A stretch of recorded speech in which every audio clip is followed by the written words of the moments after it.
Esta sesión del seminario con la conferencia magistral Época de Cambio o Cambio de Época, de la globalización al Estado. La conferencia magistral la va a dictar el profesor emérito por la Facultad de Economía, Rolando Cordera. Él tiene estudios de posgrado por la London School of Economics en Londres, Inglaterra. Es licenciado en Economía por nuestra universidad y, como ya dije, es profesor emérito y profesor titular de tiempo completo en la Facultad de Economía de la UNAM. Es miembro del Sistema Nacional de Investigadores, colaborador semanal del periódico La Jornada y colaborador mensual de la revista Nexos. Durante 10 años fue director y conductor del programa de televisión semanal Nexos. Ha sido también miembro del Instituto de Estudios para la Transición Democrática y es miembro de número de la Academia Mexicana de Economía Política. Es presidente de la Fundación Pereira y director de la revista Configuraciones. Es autor de diversos ensayos, libros y de artículos y revistas sobre la economía mexicana. Destacan entre sus libros La disputa por la nación y Hacia un nuevo curso de desarrollo, que es un grupo muy importante en nuestra universidad que constantemente estudia propuestas de alternativa de política económica. Es doctor honoris causa por la Universidad Autónoma Metropolitana y actualmente también es coordinador del Programa Universitario de Estudios del Desarrollo. Le damos la más cordial bienvenida a Rolando Cordera y le ruego que empiece, por favor. Muchas gracias. Buenas tardes a todos. Muchas gracias al Instituto de Investigaciones Económicas y a su revista Problemas del Desarrollo, a su directora, a nuestra directora del Instituto, Verónica Villarespe, y a Alicia Girón, directora de la revista, por su invitación a participar en este pues muy estimulante convivio bajo la consigna de cómo sembrar el desarrollo para América Latina. Esta pregunta, entiendo que así es, que es una pregunta, es un cuestionamiento que nos lleva a otro. ¿Qué tipo de evolución económica y social ha tenido este extremo occidente, como lo llamara alguna vez el estudioso y antiguo embajador francés en nuestro país y en otros de América Latina, Alain Rouquier? ¿Cuáles han sido las ideas fuerza o los paradigmas que han inspirado o justificado, según el caso, los diferentes proyectos de transformación del Estado y las estructuras productivas con miras a implantar una modernización social y económica? Ninguna de estas cuestiones es ingenua o inocente. Nos refieren a una necesaria revisión de la historia de los países que conforman la región para anotar simpatías y diferencias y de manera más específica registrar algunas de las variantes más significativas en cuanto a la conformación de los estados y sus relaciones con las estructuras y clases sociales nacionales, así como con el resto de la economía mundial, y los poderes que en cada fase de la evolución de esta economía han dado sentido al orden internacional, económico y político. Hablamos también en esta convocatoria de paradigmas, y al hablar de ellos, la tentación de importar libremente los célebres esquemas de las revoluciones científicas de Thomas Kuhn es muy fuerte, sobre todo en una época como la actual, cuando la gran recesión nos ofrece argumentos prima facie contra las ideas dominantes inspiradas en el neoliberalismo. Conviene advertir desde ahora que, a diferencia de lo que nos sugieren las tesis de Kuhn, en nuestras disciplinas sociales y humanas, el relevo de los paradigmas no se da linealmente a partir de la observación y la disección de las anomalías y fallas del que mantiene la hegemonía en un momento determinado. Como lo advertía Pierre Rosanvallon en su estudio sobre el desarrollo del keynesianismo en Francia, a diferencia de las teorías propias de las ciencias físicas y naturales, las ideas económicas no se confrontan en un plano homogéneo del conocimiento. Siempre está presente un filtro político e ideológico, y no es inocuo, como no lo son la presencia y acción de las burocracias del Estado, en especial las financieras, los intereses y los agentes sociales, los poderes de hecho asentados en la riqueza, etc. El sentido común, construido en y desde las esferas mediáticas, así como en los centros de pensamiento y formación de opinión, no se presta a fomentar el surgimiento de nuevas ideas sobre el gobierno del Estado y la economía. Más bien, suele conformar una trinchera poderosa contra ellas y su conversión en paradigmas alternativas. Sirve también, como lo hemos experimentado en los años recientes, como sostén de revisiones y renovaciones cosméticas del pensamiento o de las corrientes principales, cuya reproducción no es tampoco lineal, sino que se da a través de las casamatas institucionales e ideológicas, mediante las cuales tiene lugar el conflicto social y clasista y la confrontación política permanente que es propia de las sociedades complejas. Los acontecimientos en Europa a partir de 2010 y los enigmas y dilemas que rodean la sucesión presidencial en los Estados Unidos de América son lecciones de particular interés para nosotros en la perspectiva de buscar un cambio paradigmático que, sin soslayar las enormes mudanzas estructurales y mentales que han acompañado o ha traído consigo la globalización, se proponga orientar la búsqueda y construcción de estrategias de desarrollo renovadas y renovadoras. Por ello, abordar la cuestión planteada por Alicia Bárcenas, secretaria ejecutiva de la CEPAL, de si la actual es una época de cambios o un cambio de época, no es inocuo y puede ser un buen punto de partida para abordar la problemática y los desafíos que nos plantea la reforma del Estado en un momento de globalización y crisis, o de crisis global, como podría ser el desenlace de la actual coyuntura mundial. Más allá de las fútiles ilusiones globalistas del mercado mundial unificado y de la reducción del Estado a su mínima expresión, que abrumaron la imagen de la primera fase de esta globalización, tanto en el mundo avanzado como en el de los emergentes y subdesarrollados, hoy parece abrirse paso una necesidad, la de un Estado nacional capaz de administrar las convulsiones financieras globales y a la vez modular el cambio económico y tecnológico con criterios de protección y seguridad sociales. La vía más o menos segura para recuperar capacidades básicas frente a la crisis y en medio de la globalización empezaría entonces por una revisión cuidadosa y a fondo de las relaciones entre la economía y la política y entre el Estado, el mercado y la sociedad. De esta matriz revisitada, porque se trata de una matriz originaria de la economía política tal y como la formulara Adam Smith, es que podrían surgir nuevos diseños y acuerdos sociales y políticos que le den al Estado una renovada legitimidad. Legitimidad que es indispensable para asegurar la reproducción del propio Estado, sobre todo si busca basarse en estrategias y políticas económicas y sociales orientadas por un gradualismo acelerado y consistente con la urgencia y emergencia desatadas por la crisis y su secuela.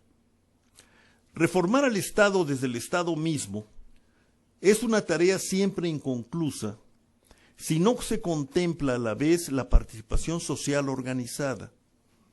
Esta participación debe darse con el fin expreso de otorgar a la democracia un sedimento social denso, pero estrechamente vinculado con los procesos y mandatos que son propios de la democracia representativa.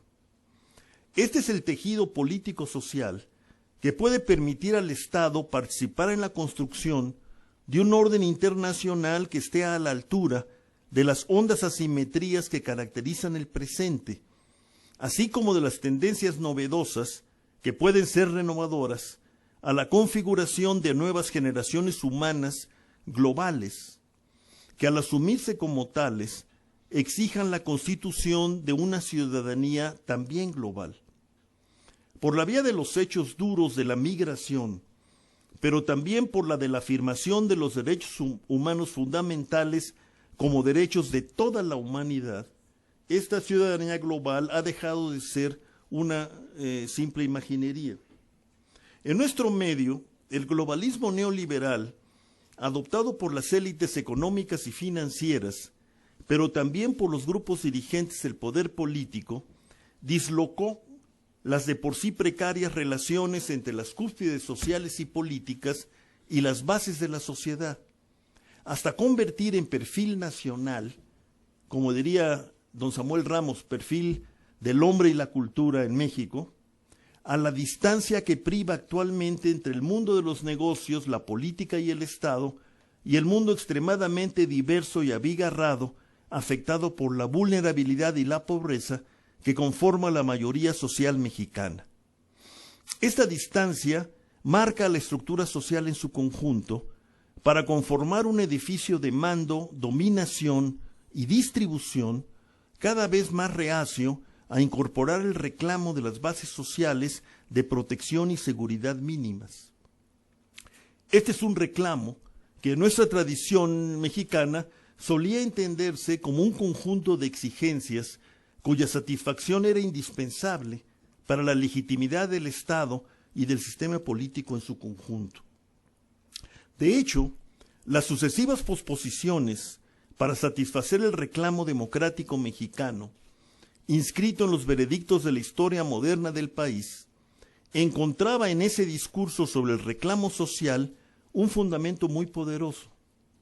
Ahora, sin menoscabo de las agudas imperfecciones y anomalías de la construcción democrática de fin de siglo, lo que aparece como posposición sine die es la de una cuestión social cuyos componentes siguen siendo la pobreza de masas y la aguda desigualdad.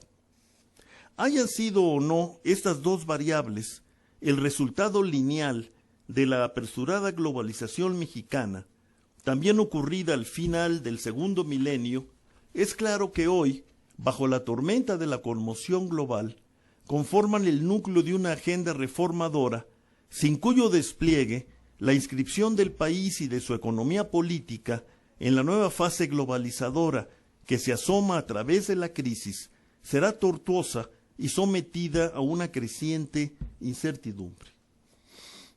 A partir de 2008, la actividad económica mundial ha enfrentado una de sus mayores contracciones, solo superada por la Gran Depresión de los años 30 del siglo XX.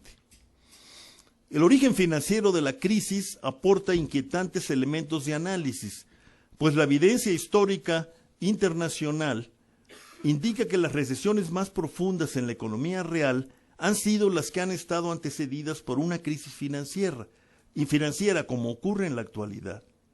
La crisis en curso, por lo tanto, también significa una erosión al proceso de globalización, profundizado en la economía mundial de la mano de los avances tecnológicos y las decisiones políticas de retraimiento de los estados, que parecían no tener alternativa durante las más recientes. El péndulo histórico ha invertido su curso. La política gana algo de terreno, dice David Ibarra, arrebatado por dictados económicos inapelables.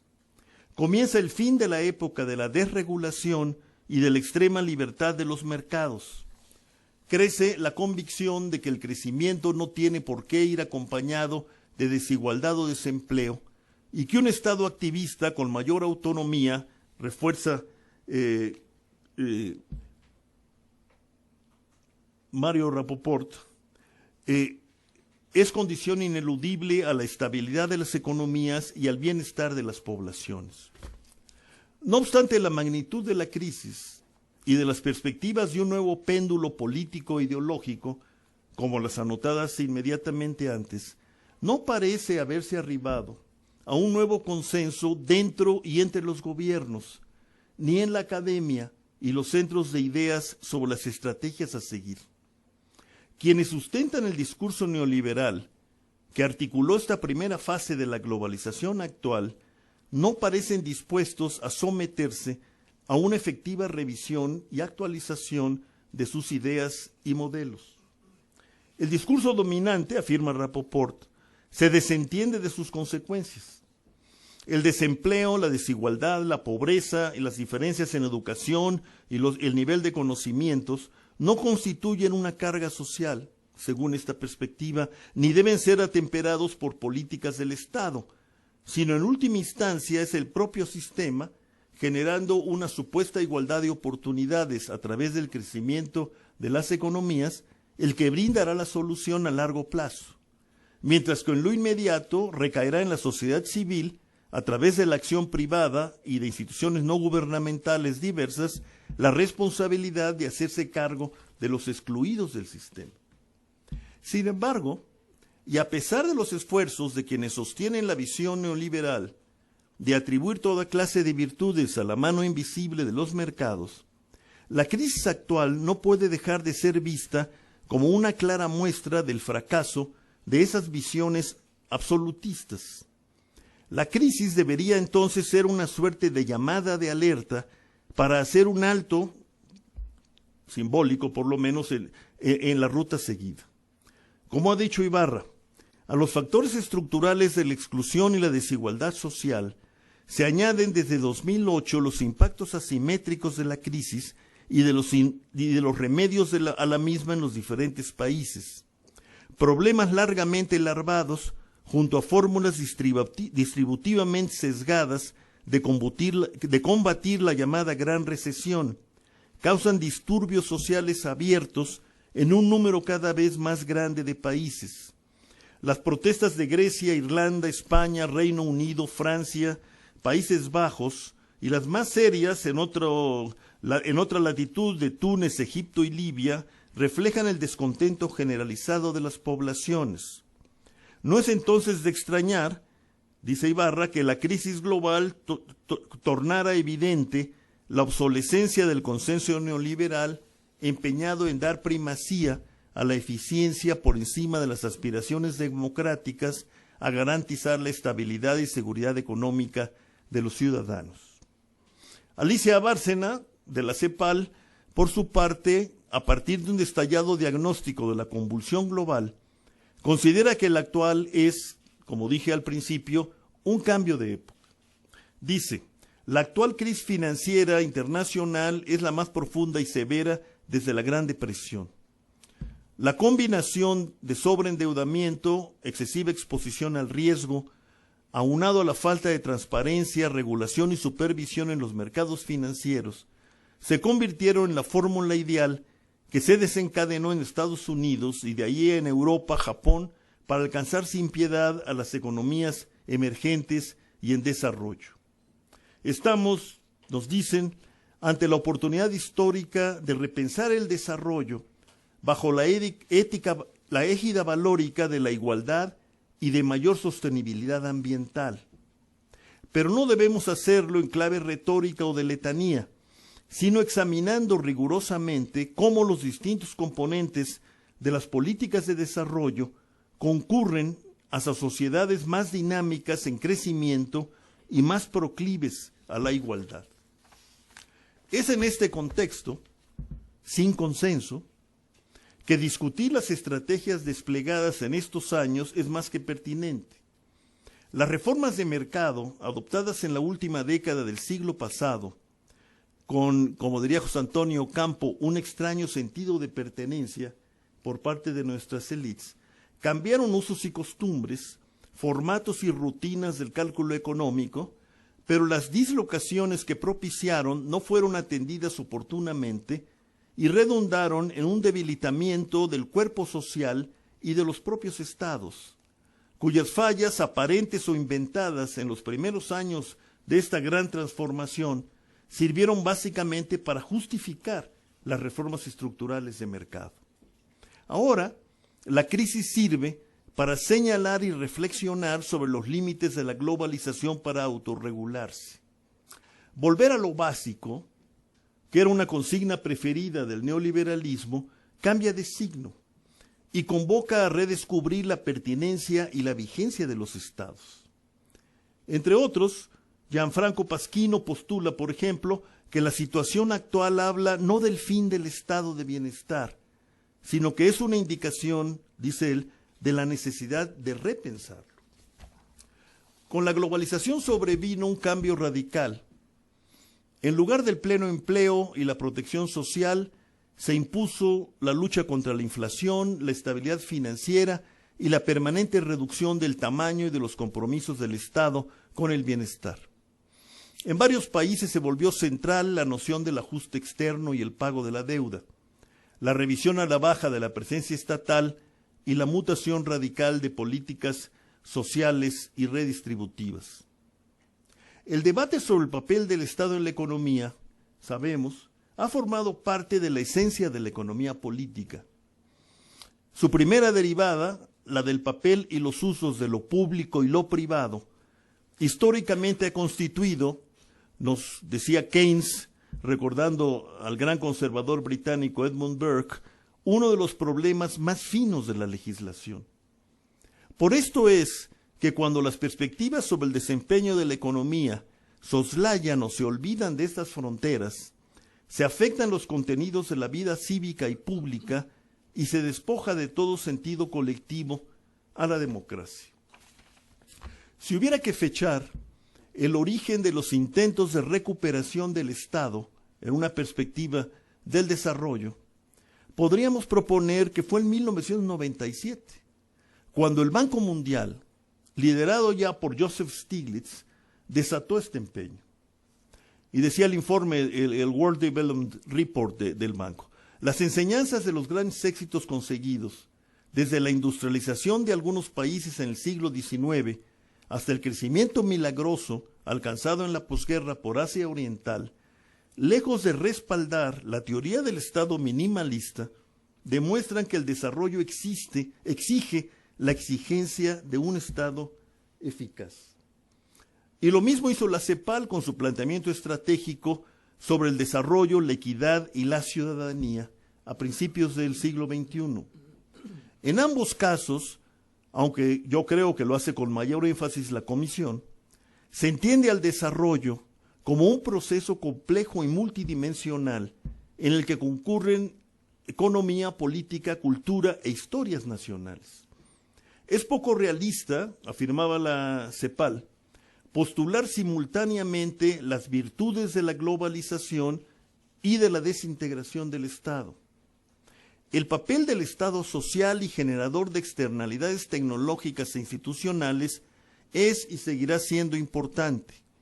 En un mundo de riesgos globales, la consigna de sustituir la política y el Estado por la economía es cada vez menos convincente.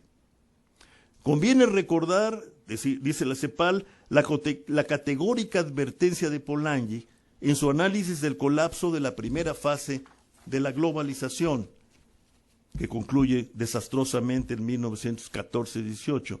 Si el mercado pretende subordinar a la sociedad, terminará por destruir sus propios cimientos. David Ibarra, a su vez, se refiere al tema de esta manera. La visión de los centros toma preeminencia. Los países latinoamericanos liberalizan los mercados y desregulan, en la creencia de que así abren las puertas a un desarrollo rápido o ganan el beneplácito del primer mundo. Sin embargo, las esperanzas no concuerdan con las realidades. De ahí surgen reformulaciones paradigmáticas. A regañadientes se comienza a aceptar que el Estado y la política tienen funciones ineludibles en la conducción de las reformas políticas internas y del relacionamiento externo. La nueva agenda para reformar el Estado no tiene nada que ver con un discurso de tabula rasa o de un imposible regreso al pasado. Por el contrario, busca ser fruto de una recapitulación conceptual y de experiencias, de una puesta al día que sin renunciar a la historia ayude a retomar una senda de desarrollo y a abrir cauces para un proyecto de inclusión social y de consolidación democrática. Es en este sentido que la construcción de un régimen de bienestar social bajo un enfoque de derechos se incorpora como uno de los temas centrales de esta agenda. Para la construcción democrática así como para la agenda económica que pudiera diseñarse para sembrar el desarrollo, es una condición para poner en sintonía la transformación productiva alcanzada y requerida con la equidad. Sería así, en combinación con un contexto de empleo creciente y seguro, como se abriría paso a la hora de la igualdad a la que ha convocado la CEPAL desde 2010. Poner a la justicia social en el centro de la preocupación por el bienestar es un adjetivo que debe convertirse en un obligado sustantivo. Obliga a una reflexión de fondo sobre las opciones y las restricciones que la reconquista del desarrollo implica para nuestras naciones. El objetivo del desarrollo, afirma Joseph Stiglitz, no se logra mediante la maximización del PIB, sino promoviendo el desarrollo sostenible e igualitario. Y el PIB no es un buen indicador para medir el éxito en ninguna de estas dimensiones. Y por esa razón, dice, hay un movimiento en todo el mundo para medir el éxito en el crecimiento, no solo desde el punto de vista del PIB, sino más bien mediante la mediana del ingreso promedio de la persona o del ingreso nacional neto. La visión de un desarrollo sustentable, junto con su traducción en estrategias y nuevos paradigmas, podría dar lugar a una síntesis cultural y política capaz de imponerle a la economía política del desarrollo otra impronta y una calidad distinta a la actual. Podría hablarse de nuevo del desarrollo como un proceso integral y de la democracia como un orden capaces de ofrecer seguridad pública, personal y social a sus ciudadanos y un futuro de equidad que diera solidez a la política democrática. En el mismo sentido, la inscripción en la democracia de los objetivos del desarrollo, tan integrales e integradores como sea posible, parece ser la senda más segura, quizás la más ardua, para hacer factible la ambición, revigorizada por el cambio del mundo de las últimas décadas, de avance económico con profundización democrática, equidad e igualdad social. Hablaríamos entonces de no solo el derecho al desarrollo, sino del desarrollo como una expansión de los derechos, como nos enseñara Norberto Bobbio en alguna ocasión. Adjetivar el desarrollo y la democracia implica aceptar que, al igual que no es posible hablar del régimen democrático sin tener en cuenta ciertos principios que le dan vida y sustento, no hay posibilidad de desarrollo sin acumulación de capital e inversiones, sin articulación adecuada de las políticas industrial, comercial, laboral, monetaria, sin inclusión social. Sin duda, asegura Alicia Bárcena, la crisis financiera mundial constituye un punto de inflexión en la institucionalidad internacional y nacional, la cual se evidenció insuficiente para regular la dinámica de las instituciones financieras globalizadas. La crisis también puso de manifiesto la profundidad de las interconexiones y por ende interdependencia de las economías de los países y una marcada desregulación de sus mecanismos y operaciones. Los desafíos que nos plantea, que se unen a los desafíos de la crisis alimentaria, energética y climática, están enfocados hacia una reforma profunda de la arquitectura financiera internacional y particularmente a los sistemas regulatorios y de supervisión para garantizar mejores sistemas de control, alerta y prevención.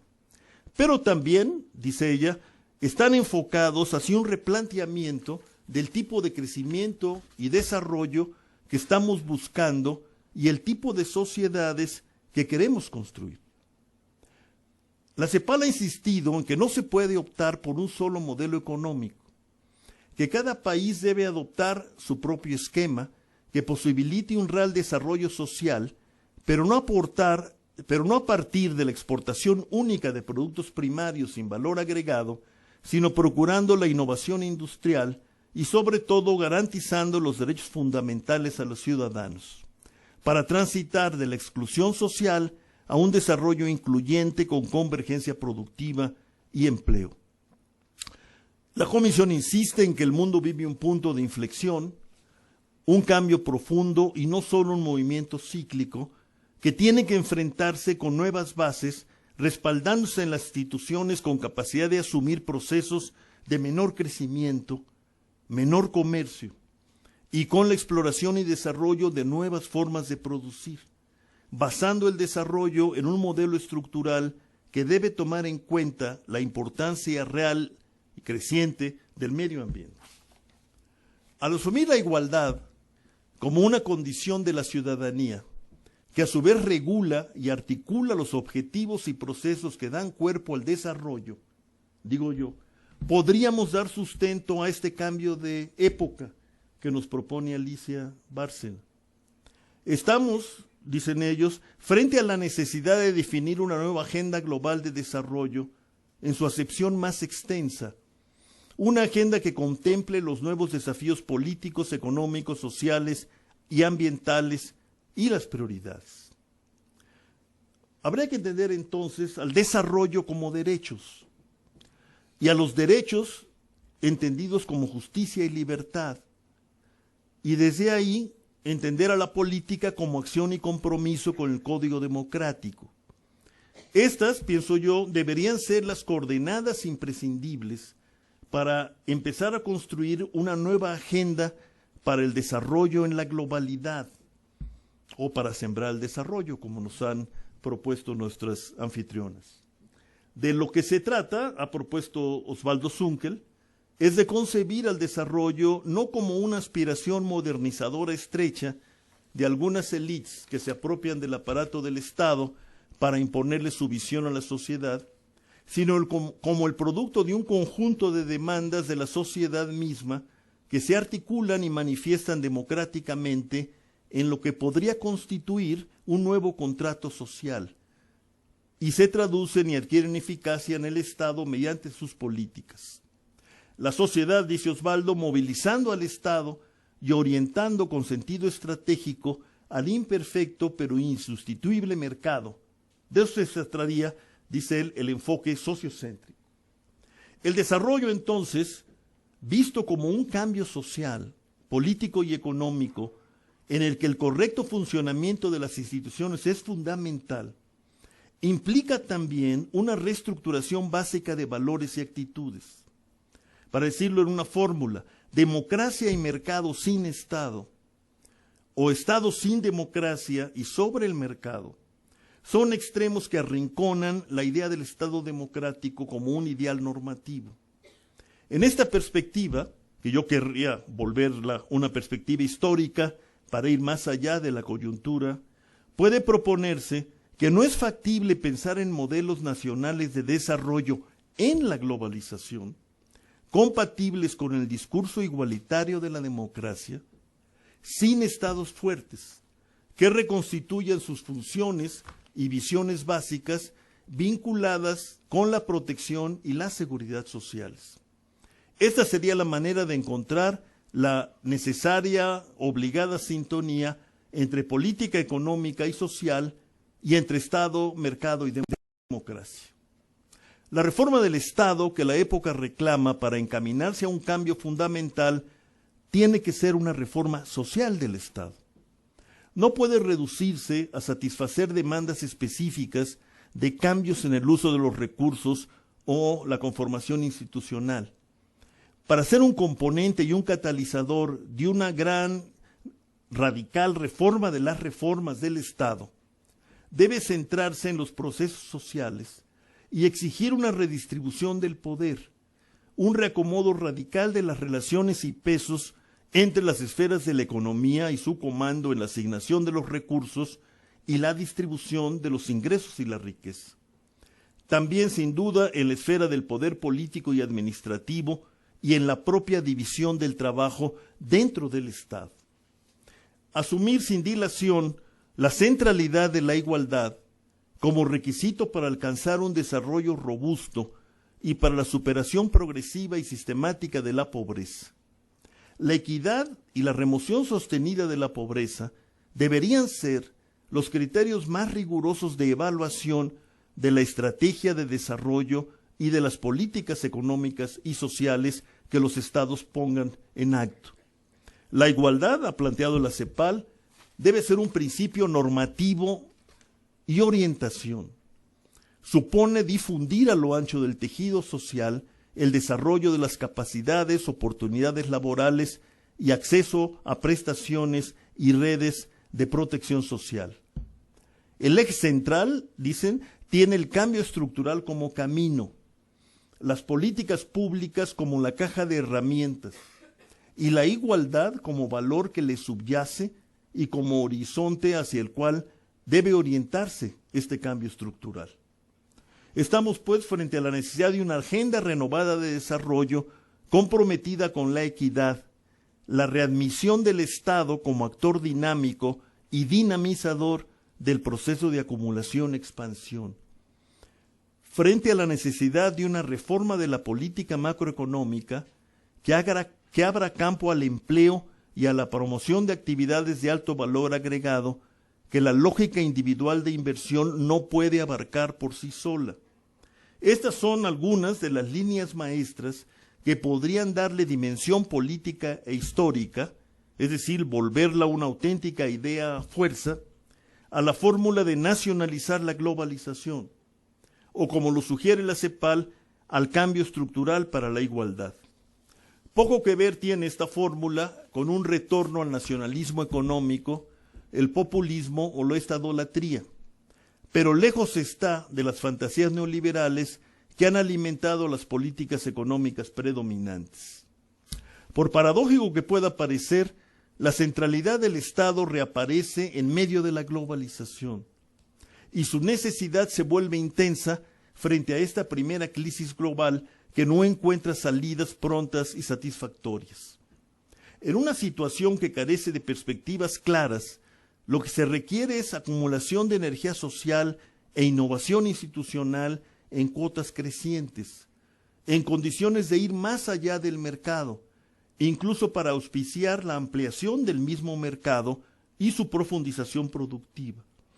Estas tareas son siempre azarosas, pero solo las ha podido acometer el Estado Nacional, siempre que logre forjar contextos de cooperación política y social propicias. Así, el Estado necesario para México tiene que concebirse como un Estado social de derecho, democrático constitucional y desarrollista. También señalando algunas de las tareas del Estado necesario. Señalando algunas de las tareas del Estado necesario, recuperar su papel dinámico en la formación de capital con inversión pública directa y mediante la promoción y apoyo de la inversión privada. Impulsar una nueva y renovada ola de industrialización y reindustrialización con política industrial, infraestructura, financiamiento de la banca de desarrollo y apoyos decisivos y consistentes a la expansión y diversificación de la actual plataforma de investigación científica, innovación y desarrollo tecnológicos. Otorgarle a la planeación económica y territorial un papel central para la generación de políticas y escenarios de futuro y para la conformación de una sociedad y un Estado participativos y democráticos. Restituirle al presupuesto de egresos de la Federación su función de espacio público para la definición y evaluación de las prioridades nacionales, que habría de someterse explícitamente a los criterios de evaluación emanados del régimen de derechos humanos fundamentales, ahora definido explícitamente por la reforma constitucional. Constituir un régimen de gasto público congruente con las tareas centrales de un Estado social y desarrollista, mediante la implantación de un presupuesto de inversiones que responda a criterios de desarrollo y redistribución social, así como un presupuesto de gasto que obedezca a objetivos de protección social, seguridad pública y renovación institucional de manera explícita. El perfil del Estado necesario, pienso, habrá de concretarse mediante la deliberación política que debe instaurarse como una forma de gobierno, porque al final de cuentas esa es la definición clásica de democracia. La constitución de un Consejo Económico y Social y la reconfiguración del federalismo político, fiscal y social podrían ser los pilares iniciales de esta renovación estatal que hay que postular como urgente y como necesaria. Muchas gracias.